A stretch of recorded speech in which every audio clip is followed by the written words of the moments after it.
Thank you, Speaker. Well, I did attend the Scottsdale meeting and I was very, very glad I did. Thank the member who's just resumed his seat. He travelled all the way up from southern Tasmania to go to Scottsdale, not even in his electorate. And while we belong to different parties, I have to admire his passion for the agricultural man and woman on the land and the people who care about our regional communities. And I stand today to address this motion. I want to see this inquiry supported.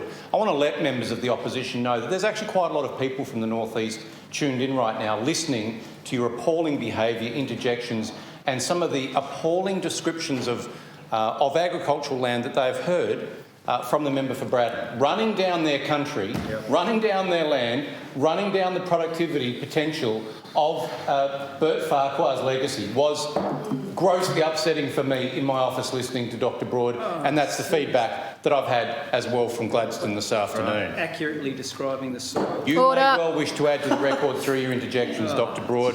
I wouldn't if I were you. It's not like I've got... I wouldn't if I were you. Yeah. The episode that's occurred around Rushy Lagoon tells us precisely why this inquiry is in fact needed. Oh my God. Why it's good for Tasmania's future, to get to the bottom of what happened. This debate is about much more than a particular farm, although, of course, in this case, it's Tasmania's largest farm. It's therefore drawn a lot of public attention right across the state and also across the country. But it's hit the North East community for 6. And for a couple of hundred people at least to crowd into the Mechanics Institute Hall on a Friday morning, a work day, for people to draw aside to attend that meeting at short notice, held by Tas farmers to their credit, says a lot about the way that people in my community are feeling about this transaction and the political decisions that have led to it. And they are political decisions, they're political choices that are being made by politicians in a faraway land called Canberra. And some of the key decision makers on this transaction are in fact Tasmanians. And we heard Mr Winter give an address earlier. It felt a lot like he may have been reading something that had come to us from Canberra, must say. It felt like really a lot of what we've heard from the Labor Party on a range of issues this week are talking points to suit Canberra's agenda. I want to make a quick point about the CEFC. I don't believe the Coalition founded the CEFC. Say that.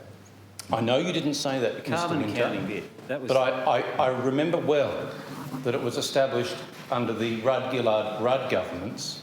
I remember that the Coalition sought to repeal it. I remember that it was defeated in the Senate. And I also recall that the plantation program was established in 2023. Not a coalition government. But I don't have the data in my desk right now to be able to potentially say, Mr Winter, maybe you have a point. And that sneaky grin of yours creeps across your face. Maybe you have a point.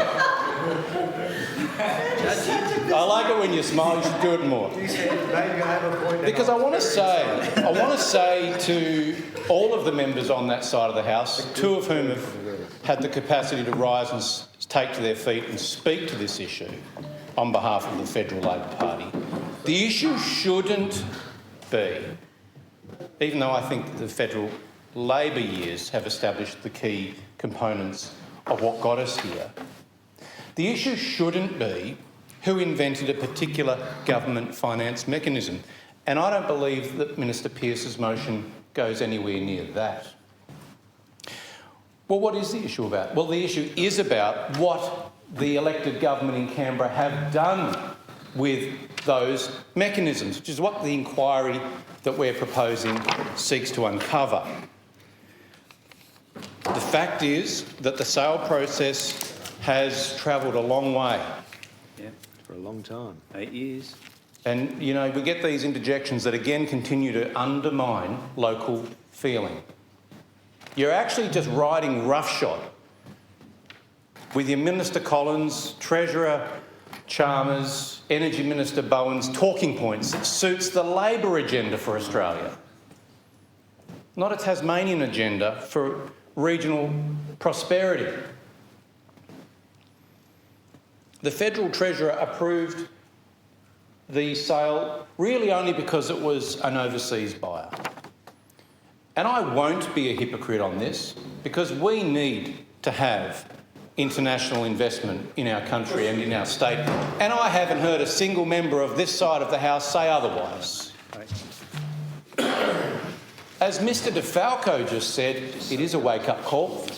It's a wake-up call because what if another organisation with a lot of money that was Australian-based had sought to achieve what Gresham are trying to do? They wouldn't have needed FIRB approval. And that's the wake-up call. I'm not sure if the Labor Party want to be woken up on this. But frankly, Minister Bowen's climate obsession is costing jobs in regional Australia, and it's hurting us. It's hurting us. Keep going. Do you think this is productive for you? I want you to keep going. Yeah, you think it's productive? Order. For you? You're not. Order. Other honourable members can have the call Also after think- the honourable member for Bass, Mr Ferguson. I do ask for the remaining hours today, we allow other members to speak in silence, please. Yeah, and I'll say it again for Mr Winder, because he seems to want to enjoy a bit of this.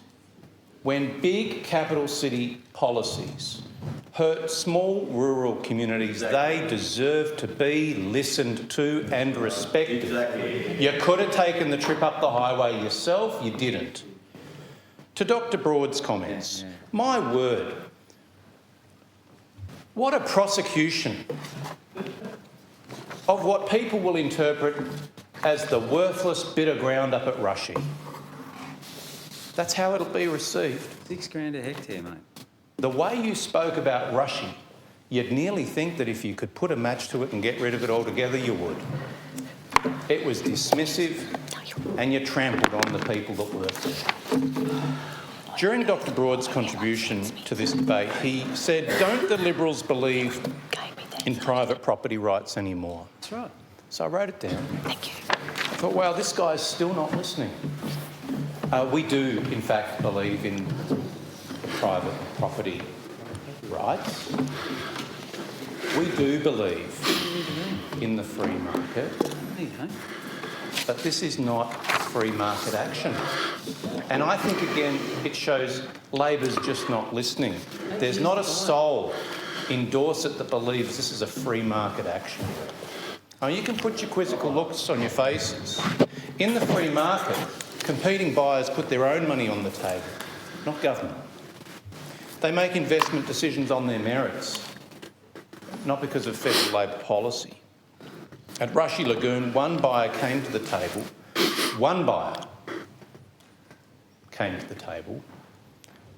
backed by taxpayer finance from Canberra, because its intended land use fitted the federal government's net zero policies.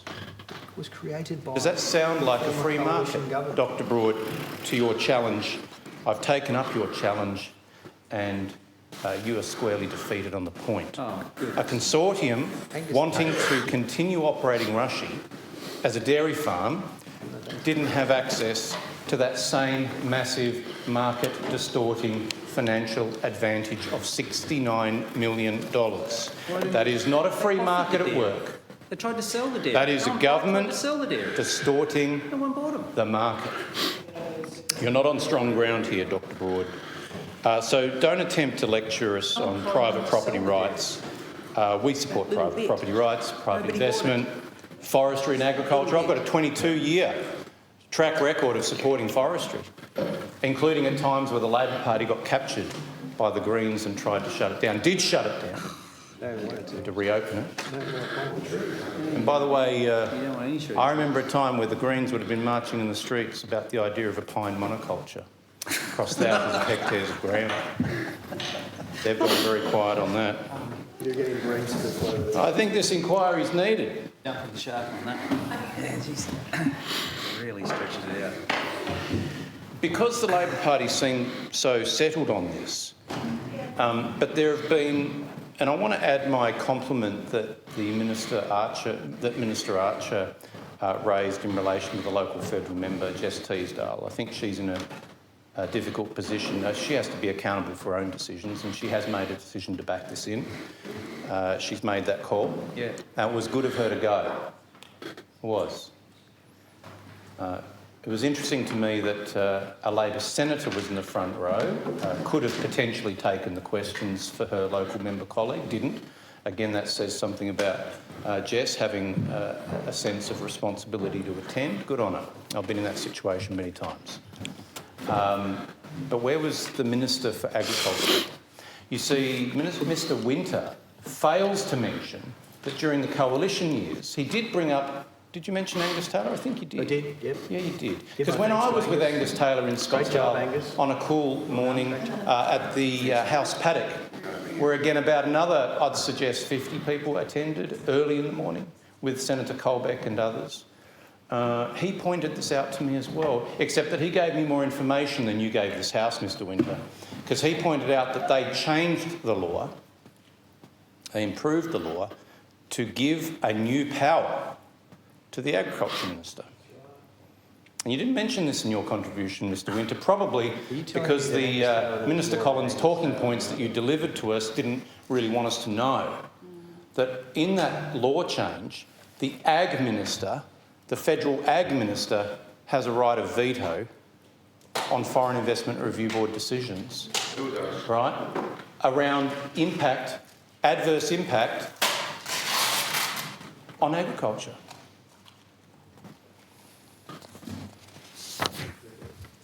I think I would have liked to feel more assured that Minister Collins had exercised that option. I believe at a press conference, Minister Collins may have said she delegated that opportunity to someone in the department. I think that's really disappointing, and I think reflects that debates like this one can so easily lose sight of the purpose. Our purpose as members of this House is to really be the voice and careful decision makers around issues that affect the people in our charge. And where we fail, I think so often it's the case, we failed because we found a tribal position, not a Tasmanian one. We talked about this on a completely different subject yesterday. For example, there have been comments made about claims of 190 jobs over the life of the project.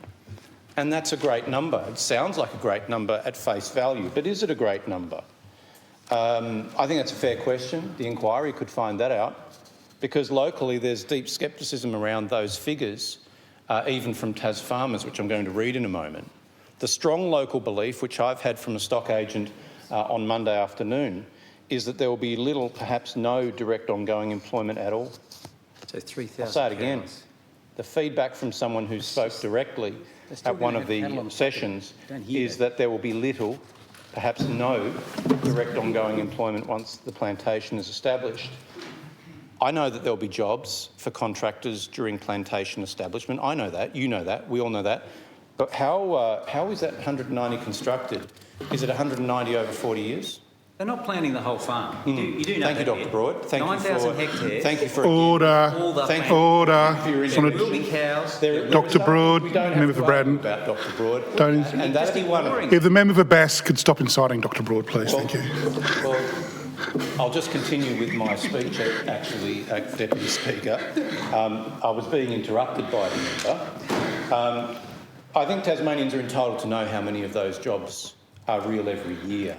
How many jobs at any one point in time? How many after establishment? And I've studied agroforestry. I've been to plantations many, many times. They're pretty quiet, except at plantation establishment, at thinning time and at harvest. Okay? So how long will it take? And so, unlike you, Dr. Broad, I'm not an apologist for Canberra politicians here today, and I think that that's a worthy question that deserves an answer. Now, I want to give voice in the time remaining to two other entities. The first is Tas farmers. Maybe a bit long to read in, but I'll have a go. They say the proposed state inquiry into the sale has strong support, following months in which legitimate questions were ignored by federal decision makers. This was not a normal market transaction. The Commonwealth used $69 million in taxpayer-backed capital to support a foreign-backed purchaser while a credible Australian agricultural buyer was locked out. The finance and approval process demands scrutiny. The CFC investment was approved under delegated authority rather than by its full board, while a full $8.8 million plantation establishment grant was awarded before the acquisition had received foreign investment approval. Taxpayer funding did not simply support this deal, it distorted the market, advantaged one buyer and helped drive the conversion of productive agricultural land into an instrument of government climate policy. Oh, the glee dissipates when it comes from Tas farmers, but they're just saying what I've said. Labor knows there was another buyer. It must also answer questions about the impact on regional food security, the loss of productive agricultural land, and whether the Aboriginal community was properly consulted. A Tas farmers survey of 329 people found 99% opposed the subsidised sale to a foreign-owned interest, 98% opposed the use of government funding, and 81% believed the deal would damage the local community. Importantly, the inquiry's terms of reference would examine how this process was allowed to occur and whether Tasmania needs the power to protect its agricultural interests and where it damages a region's prosperity. I won't be able to read the whole statement. They asked if we would read the whole statement. I'll need to truncate this. They say the claim of 190 jobs must also be tested. Tas farmers understands that the proposed purchase by a local would have resulted in 100 jobs as opposed to the 5 full-time jobs under the proposed use by Gresham. The community deserves to know how many jobs will be permanent, how many will be local, and exactly how much land will remain in agri production. A private phone call to Gresham House is no substitute for evidence given publicly and on the record. It goes on, it concludes, Tasmania's farmers expect our elected parliamentarians to strengthen the terms of reference and support an industry vital to our state, regional communities and food security. Now, I submit to my colleagues in this House, get a look at the whole statement. I've read most of it. But I suspect that that won't be enough for some members. And if that's not enough, I think Jodie Terry of Gladstone ought to be enough to satisfy the matter. I spoke to Jodie this afternoon. I've known Jodie for over 20 years. She is an absolute passionate, I'll say this, she's not a passionate northeaster, she's a passionate far northeaster. She's a great person, a great family, and this has really worried her. And I asked her, literally, Jodie, what would you want to say to the House? Jodie said, it feels like no one's listening. It feels like there have been so many decisions made without discussing anything, without sharing anything, without asking any questions. They have no idea of the community that's up there. They have no idea of the impact. And importantly, she understands that this is bigger than foreign ownership. And she herself said these words, it's not the fact that it's a foreign company. That's not the problem. Here, Jodie, it's the fact that they want to rip everything out, not have agricultural land and plant trees. And her message is these 5 words. Please just listen to us. And really, I think that's what one of the most important roles of the inquiry can be. Look, you can disagree with some of the parts of what I've read, and that's okay. But this is Jodie's voice. I know. Today and she deserves the truth. Jodie's voice. She deserves the truth. Today I'm representing not going to be a pine my plantation. constituents in the northeast, tell her the truth. who are, even as I speak, are being ignored. Even as I speak, are being diminished because they didn't get everything exactly right. Just give people a chance. And I do ask members to support the inquiry. I hope it's not a long inquiry. It should report on time by March. But this is the wake-up call, because it's not just about foreign ownership. It's not just about Rushy. It's about making sure that we don't see these episodes happen in the future. Thank you. Any further speakers?